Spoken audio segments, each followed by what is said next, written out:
Hey guys, it's Dow with Peanuts and Cracker Jacks. We're back again for another episode. As always, here in the Sign Gypsies Red Hills studio. Be sure and check out Sign Gypsies Red Hills on the Facebook. Click the Book Now button, and Melly will take care of whatever birthday, anniversary, graduation, prom proposal, you name it. Let us help make your special occasion that much more special. First few episodes, we've been talking about Major League Baseball free agency. But today we're really going to talk about something that I'm extremely passionate about, and that is Mississippi State baseball. I know a lot of you guys have been waiting on this, and I've been waiting to get a little closer to the season before we broke out the team preview for the Bulldogs. But right now we're about 4 days away from Game 1 of the 2021 season. Me and the family are going to pack up the van and head out to Arlington this weekend as the Dogs take on Texas, TCU, and Texas Tech out at the Texas Rangers' new stadium. Looking forward to that. Looking forward to what this year's edition of the Bulldogs has got. As always, I'm the optimist when it comes to baseball, and I have no doubts that we'll end the year in Omaha. I think this is the best pitching staff that we've ever had in Starkville. I'm not exaggerating about that. We may not have the greatest individual starter ever, but top to bottom, from the starting rotation to the bottom of the bullpen, I think this is really the best collections of arms we've ever seen in Starkville. I'm really excited about that. Today we're going to talk about the starting lineup and the rotation and the bullpen. If we have time, we may break this into 2 episodes. We'll just have to see how excited I get, and if I talk too much, Melly will try to keep check on the time, and we won't go too long so you don't turn this video off. But we got a lot of guys returning this year. I'll say we got a lot of guys returning overall in the dugout. The starting lineup is going to be a good mix of returners and new guys. And I'm just going to kind of go through what I see as the opening day lineup, batting order-wise and position-wise. I'm not a huge fan of him at this position in the lineup, but I think Friday at 11 a.m. when that lineup card gets turned in, I think we'll see Rowdy Jordan batting in the leadoff spot for the Bulldogs. Those of you that have followed Rowdy's career the first 3 years, you know that his freshman and sophomore seasons, he started off the first 2 months extremely slow before coming on in April and really finishing the final 2 to 3 months of the season strong. Because of that, I did not see him as an ideal candidate to assume the leadoff position for Jake Mangum after Jake graduated, but that's where he was last year. And surprising to me and maybe to many, but good for all of us, he didn't have his normal slow start. Now, we only played about 14 games, I think, but he did hit over 300 in those games. Rowdy, he's not unlike Jake in the fact that he doesn't walk much, but at the same time, he's not nearly the contact hitter that Jake Mangum was.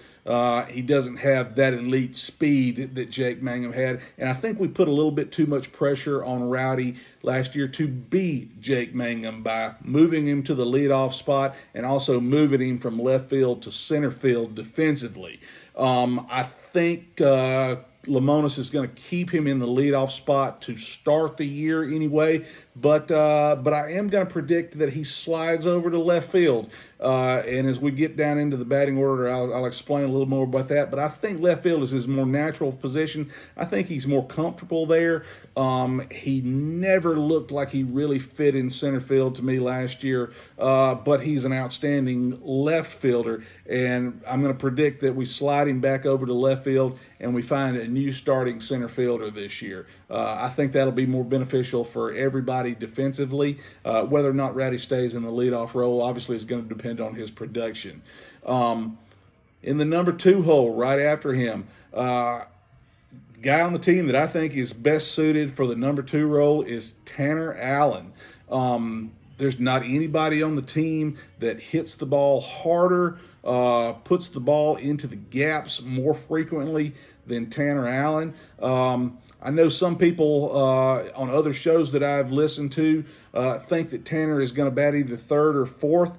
I really like him in the two hole because I think in that spot, that's a guy that you really want to put the runners moving. If you can get your leadoff guy on, the next guy I want up is Tanner Allen. Rowdy, if he's batting leadoff, he's a switch hitter, so if you want to go right, left, you can. Tanner's going to bat from the left side full time. We know that. He's going to start in right field. I think that's a lock, but I'm going to put him in the two hole in the batting order, and I think that it's very likely that he leads the team in almost every offensive category this year. Batting average, RBIs, possibly home runs, total bases, you name it. This guy has got as good a bat as we've seen. I think if he had not gotten injured last year and the season had not been shortened due to the coronavirus, I think we would have seen him put up some monster numbers. But I'm betting on him coming back and being the same player that we saw in 2019 at the plate, maybe even a little better. So far that's Rowdy Jordan leading off and playing left field, and Tanner Allen batting second in right field. In the number 3 spot, another big bat that I expect this year, and I'm kind of going lefty-righty here, is Cameron James. Cam played third base last year. He's going to move over to short this year now that Jordan Westburg has moved on to the Baltimore Orioles, but I really expect Cam to make a huge jump offensively this year.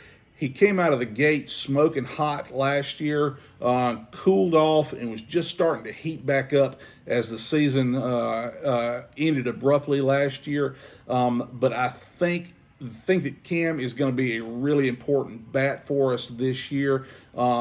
He's a guy that's got power potential, but he's another guy that I think, especially at Duty Noble, gap power is more important in my opinion. I think he's one of those guys, he's kind of like a Tanner Allen, except for on the opposite side. I see him putting a lot of balls in between outfielders for extra bases if he's not hitting them over the wall. So I really like him to be one of our breakout players this year. I think the move to shortstop will make our infield defense stronger. As much as I loved Jordan Westburg, I don't think Jordan was a natural shortstop. I don't think he's going to play short in the big leagues. And I think that Cam is just much better suited for that position. So I'm looking forward to see what he can do defensively. This may be a little high for him in the lineup, but keeping with the lefty-righty theme, because this team is going to be heavily left-handed oriented. I'm going to go ahead and tell you, if you haven't already looked, we've got very few right-handed bats on this team, including the bench. This is heavily dominated by left-handed bats. So just in an effort not to clump up all of the lefties, just break things up a little bit. And plus, I do have a lot of faith in Cam coming into this year. I'm going to put him that high in the order. I definitely think that's one that I could be wrong about, though. I could definitely see him batting 5th, 6th, or 7th, somewhere like that in the order as well. Behind Cam James, Josh Hatcher's back to play first base. Hatcher is a guy that I really expect to blossom this year. We've seen spurts over the last couple of years. His freshman year, he came out the first week or two just completely on fire, cooled off, and didn't play a whole lot that season. Since then, he's kind of jumped around. He played in the outfield, which is not really his natural position. Last year, he was a guy that looked like was going to have a really strong season before things got shut down. And from the left side of the plate, I really think he could do some damage in this ballpark. I would put Josh Hatcher right up there near the top, maybe the favorite to lead the team in home runs this year, and he'll be back at first base, his more natural position, which like moving Cam to short, I think this will make us a better defensive team.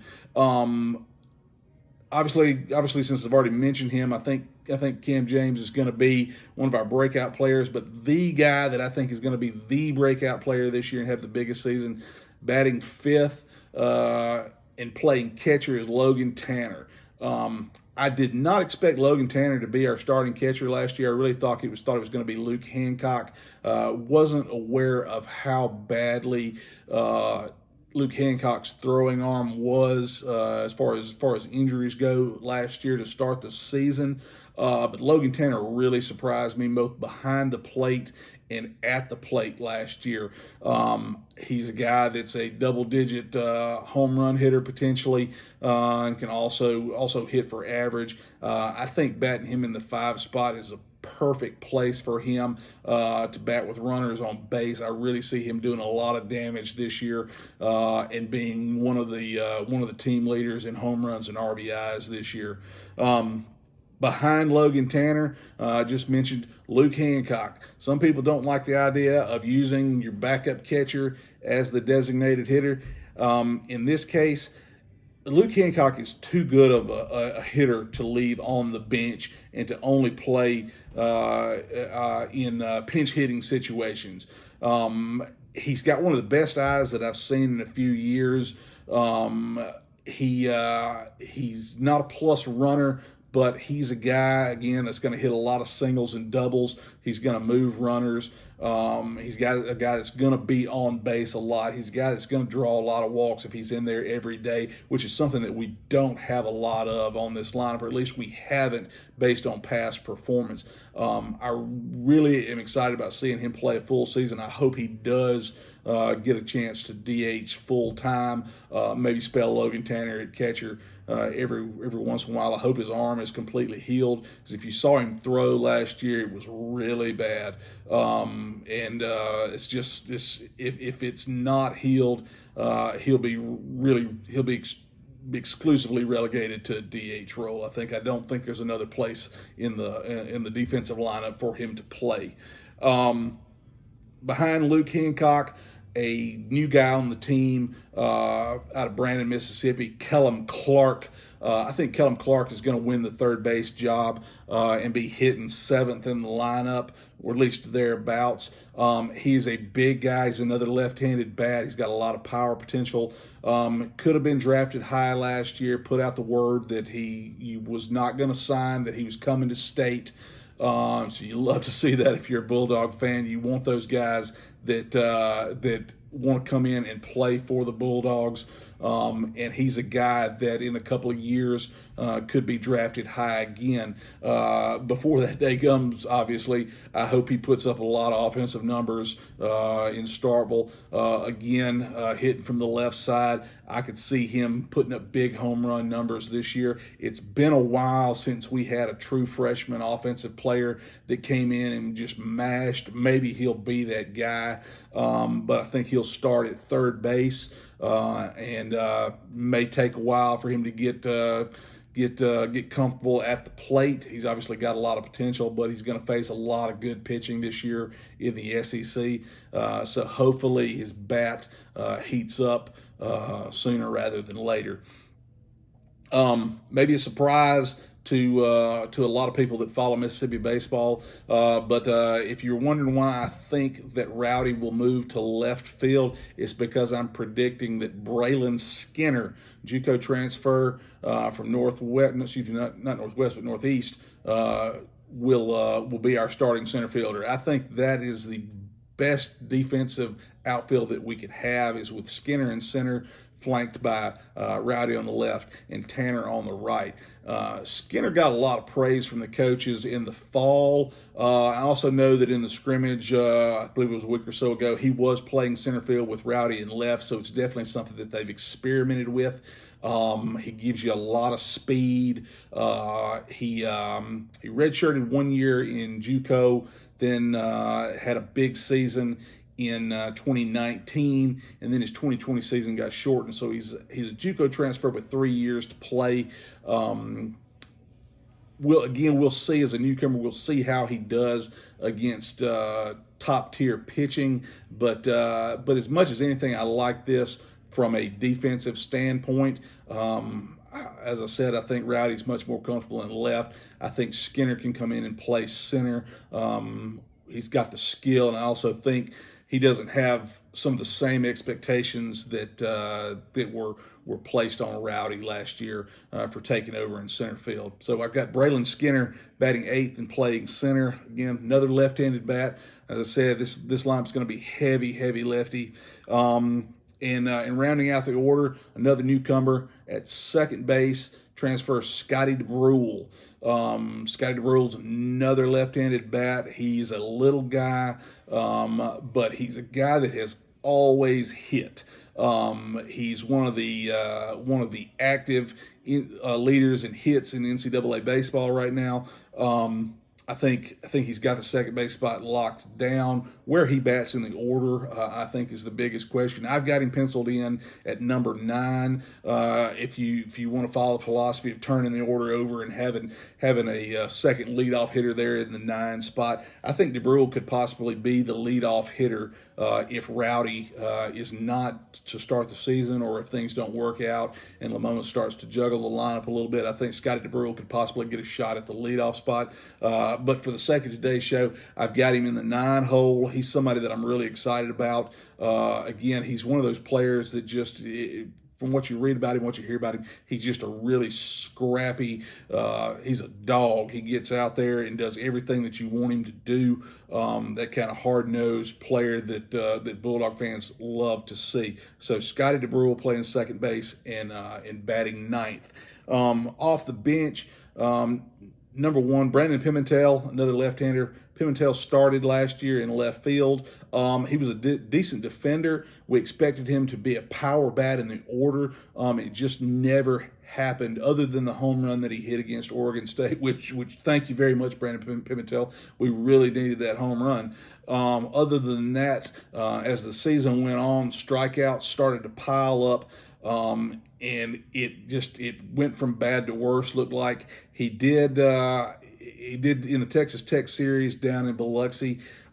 He did look like he was making better contact. Had a couple of hits, sack flies, balls where he maybe wasn't hitting them in the hole, but he was definitely hitting them hard. But again, like everybody, he had to shut it down. So I don't have him penciled in the starting lineup. I think most people would. I think that's more based on expectations from fall of 2019 than anything else. I think he's going to have to really show me something before I want to put him in the starting lineup. His actual at bats last year were really bad. So fingers crossed that he has improved and we can get something out of him, because I believe he's got 2 more years of eligibility. So we could have him around for a little while longer. Landon Jordan is back. Landon Jordan is a guy that as a freshman was thought to be possibly a starter at either second or third. Never really happened. He's never really caught fire at the plate.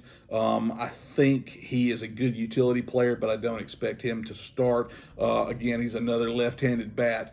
As far as pinch hitting, if it comes down to a lefty righty matchup, you don't have many right-handed batters that you got in the lineup to pull for him. So how many at bats he gets, we'll see. Drew Mcgowan, outfielder, is also a left-handed bat. He's back. We haven't seen a lot of Drew. He played a lot more as a freshman than I expected him to. I didn't know a lot about him, but I think he's somebody that they obviously trust.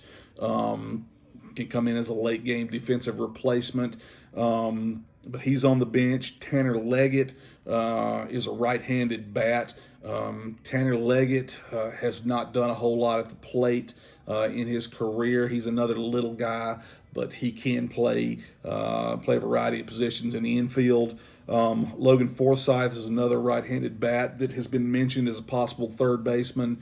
As far as the starting lineups go, with Kellum Clark does not win the third base spot. Logan Forsythe's name is the one that I've heard mentioned most often as the third baseman. But again, I think Kellum Clark will win that position. And lastly, the mule, Brad Cumbest, is back again. I think Cumbest could probably play all three positions in the outfield. He runs a lot better than you would think, so I even think he could play center field. Brad's a guy that when he's got a chance, he has generally come through at the plate, but it doesn't ever seem like he's been a serious contender to start. So again, I think he'll start the season on the bench. That may have something to do with football and just not being able to play during fall as much as you would like him to. But I think Brad's definitely an asset to this team. He's a good bat off the bench. He can hit it a mile if you throw him a mistake. He can also come through with a single. We've seen him hit many a grounder through the right side of the infield. And again, for a guy this big, he runs a lot better than you would think. So when he does get in there, he can move. That's my starting lineup, where I see these guys defensively and on the bench. Again, just to run through it, I've got Rowdy leading off and batting, Rowdy batting leadoff and playing in left, TA in right, batting second, Cameron James at short, batting third, Josh Hatcher at first in the cleanup spot, Logan Tanner at catcher, Luke Hancock at DH, Kellum Clark at third base, Braylon Skinner in center field, and rounding out the order, Scotty DeBrule at second base. So offensively, like I said, we've got a good mixture of returning veterans and new guys. It's actually almost half and half there when you look at that bottom of the lineup as I predicted it. But I really like the potential of the new guys and the guys that have been around a while, like Rowdy and Tanner and Josh. I expect them to have career years this season. The talent is definitely there. So the one thing you always worry about is the injury bug. I think that's where I'm going to cut this off today, because I know the number one question I've got from the few of you that do listen is, can you cut it down to 5 minutes? Well, the answer is no. I can't cut it down to 5 minutes. I can barely get my name out in 5 minutes. But just for the sake of your viewing pleasure, I'm going to go ahead and cut this one off today. And we'll come back and preview just the pitchers themselves, starting rotation and bullpen on another episode.